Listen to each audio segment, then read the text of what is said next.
Hello everyone, in this video I'm going to show you how to transfer USDT from get.io to Bitget. Before we get into it, make sure to like this video and subscribe to our channel for more crypto related videos. First thing you need to do is to simply open your get.io application. Once you have logged into your get.io account, after that you just need to simply tap on the assets tab at the bottom right corner, and here you need to click on this withdraw button. After that, click on the on-chain withdrawal from here, and from this list of cryptocurrencies in the search bar you have to simply search for USDT and tap on that.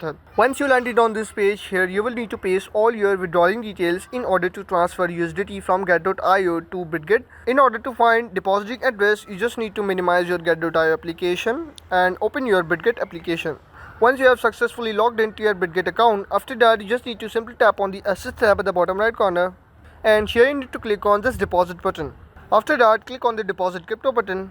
From this list of cryptocurrencies, in the search bar you have to simply search for USDT and tap on Tether at the top. After that, here you need to select a network. You can select any network according to your requirements, but always make sure to select same network on both sides or you will lose all your funds. I'm selecting here Binance Smart Chain. Here you can see your USDT Binance Smart Chain wallet address along with the QR code. So you just need to copy this address, and after copying, reopen your get.io application and paste that copy address in this address bar. Select a network Binance Smart Chain here also. After that, enter the amount of USDT you are transferring from your get.io account to Bitget. Once you filled all this information successfully, so you just need to click on withdraw button at the bottom. It will take 5 to 10 minutes to transfer USDT from get.io to Bitget, and that's how you can transfer USDT from get.io to Bitget. If this video helped you out, make sure to like this video and subscribe to our channel for more crypto related videos.